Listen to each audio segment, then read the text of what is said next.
المهم سواء كنتي في المغرب ولا كنتي في اسبانيا، فنفس المراحل تقريبا اللي كدير باش دير واحد المعادله ديال البكالوريا. فخليكم مع المرحله الاولى. المرحله الاولى خوتي هي كنمشي للمؤسسه اللي قريت فيها الا كنت في المغرب، ولا ما كنتش في المغرب كنصيفط الوكاله لشي واحد في المغرب كيتكلف لي. كنمشي للمؤسسه اللي قريت فيها، كنطلب بيان النقاط ديال 3 سنوات، السانكيام سيزيام والباك. كنطلب هاد البيان النقاط. نهضر على صحاب باك ليبر ما داخلينش، ما كيديروش معادله البكالوريا. الا كان عندك باك ليبر ما غيفيدكش هذا الفيديو هذا. كدير كتجيب هذوك بيان النقاط ديال 3 سنين، اما كتكاشيهم في المؤسسه، يعني كتطلبهم من المؤسسه، ولا كتطلبهم من النيابه ديال اللي تابعه للاقليم ديالكم. هذيك النيابه الاقليميه كتجيب من هذاك بيان النقاط، تكون مكاشيه من النيابه، كتديها للعماله. نفس العماله كدير لها الابوستيل كيدار في العماله. وبالنسبه الا ديتي بيان النقاط من المؤسسه كيكاشيو لك فيها المؤسسه، ولكن قول لهم يكون فيها الكاشني ديال النيابه. واحد الملاحظه، بيان النقاط ديروا في ورقه واحده، يعني في ورقه واحده. قول لي يعطيك بيان النقاط ديال 3 سنوات واحد الورقه. من بعد البكالوريا الاصليه، البكالوريا الاصليه كدير لها الابوستيل في الولايه. ناخذ مثال مثلا بني ملا الخنيفره، عندي العماله خنيفره كندير فيها الابوستيل البيان النقاط، والولايه اللي هي بني ملال كندير فيها الابوستيل البكالوريا. من بعد كندير لهم ترجمه. وتا قضيه هنا الا كنتي غيجيوك هنا اسبانيا دير لهم ترجمه هنايا. حتى في المغرب كيترجموا، كاين مترجمين محلفين. من بعد كنخلصوا. هاد القضيه كيختلفوا فيها. هنايا في اسبانيا الا كنتي كتخلص واحد الموديلو سميتو 790 صفر 79 على ما اظن، هو هذا النموذج. هو هذا كتخلصوا هكا كيكون. كتعمر المعلومات الشخصيه ديالك هنايا وكتديه للبنك وكتخلصوا عادي جدا. كتخشي على هذه الثانيه اللي هنايا. المهم المعلومات اللي هنايا راك غتعرفهم. هاد الخوستيفيكانتي كتحتاجو من بعد.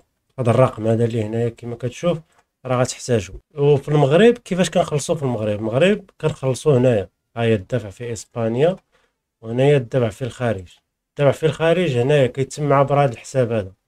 هذا الحساب هذا هو فين تيخلصوا هنايا في الوزاره. هذا الموقع ديال الوزاره. انا ندير ليه دابا تحديث، ها هو كما كتشوفوا باغو الكسترانخيرو. هنا كيخلصوا. شي وحدين تيقول لك لا راه غتخلص وانت ساكن في بلاد اخرى وكتعمر معلومات على اساس انك ساكن في اسبانيا في طاسه. ومهم الخلاص في المغرب كيفاش كيتم؟ كتمشي للبنك كتقول لهم بدي بغيت نصيفط الفلوس لهاد الحساب. تيقول لك اش من موتيف علاش باغي تصيفط الفلوس. كتقول لي بغيت ندير المعادله، كتجيب لي شي ورقه بلي راك باغي دير المعادله البكالوريا.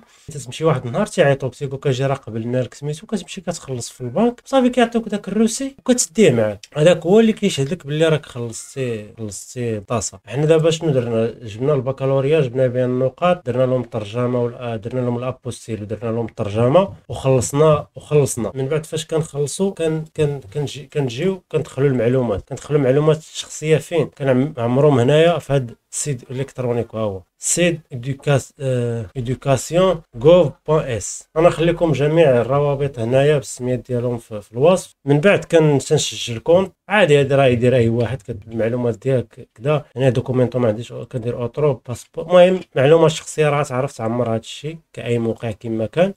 من بعد فاش كيدخلك لداخل وما راه كاينين عندي كاع لي تراميتي اللي فايت اللي درتهم سوليسيتو داكشي. كنديرو هكا، كنديرو اون تراميتي اكسيون تراميتي. كنديرو السميه، الباسبور هنايا، هنا النمره ديال الباسبور، النمره ديالك هنا كدير الكوريو الكترونيكو. هنايا كتختار اسبانيا. هنايا سميتو ديال هذه المدينه اللي تابع لها انت دابا. الولايه والكومينيداد هادو العام. من بعد تسجل جميع المعلومات ديالك. كتدخل المعلومات الشخصيه ديالك هنايا، الشعبه ديالك وداك الشيء كامل. وهذاك الرقم اللي قلنا كيكون في هذا الموديل هذا كيطلبوه لك كديرو هنا. في المرحله الثانيه تيعطيوك تخرج واحد السوليسيتود. فكتخرج داك السوليسيتود كتخرج واحد الفولونتي، يعني 2 اوراق كتخرجهم من هذا السيت هذا. بالنسبه للناس اللي في المغرب ما كديروش داك ديال الخلاص. انت كتمشيو عندهم كتديها لهم غير. دابا فاش كتكون هنايا في اسبانيا ها انت جمعتي خلصتي ودرتي هذا الشيء، دخلتي لهذا الموقع هذا وخرجتي. كتخرج 2 اوراق من هنا. كتخرج سوليسيتود وفولونتي. فاش كتكمل المعلومات راه في الاخر ديالو غتامبريم هذوك 2 ورقات ولا يصيفطهم لك الايميل. الا كنتي هنا في اسبانيا وهذا ندير لكم موقع ديال حجز الموعد. كنختار واحد العماله مثلا الميريا. او عطاوني هنايا شنو غندير، كندير الامولوغاسيون. هادشي في اسبانيا.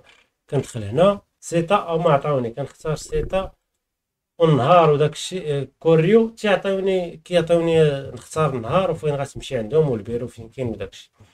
سيتا عادي بحال كيما هنا في اسبانيا. في المغرب كتجمع الدوسي وكتديه المكتب ديال اللي تابعين القنصليه ديال هادشي مختص ديال معادلات البكالوريا. كنظن اخوتي هادشي اللي كاين في هاد الفيديو. في هاد الفيديو درتو حيت احصائيات ديال هاد الفيديو كما كتشوفوا هنايا نظره عامه. هنا 66% ديال المشاهدات ديال الفيديو ديال معادلة البكالوريا اللي درت فهو جا من البحث، يعني موضوع كيبحثوا فيه الناس بزاف وما كاينش المحتوى بزاف عليه، فالناس كيلقاو غير الاشكال في هذه القضيه ديال الخلاص فين يخلص، ولا كاين اللي كيبغي يدير داكشي راسو ما يحتاجش انه يمشي عند شي واحد مول السيبر ولا شي حاجه يعطيه، ممكن يدير داكشي راسو من البيسي ديالو ولا من التليفون ديالو. فهذا ما كان اخوتي في هذا الفيديو هذا، بلا ما نزيد نطول عليكم اكثر. الى عجبك الفيديو خلي لنا لايك وتابونا باش يوصلك المزيد عن الهجرة خصوصا اسبانيا، وخلي لي كومونتير. وهذا ما كان اخوتي، تهلاو في راسكم، بالتوفيق ان شاء الله.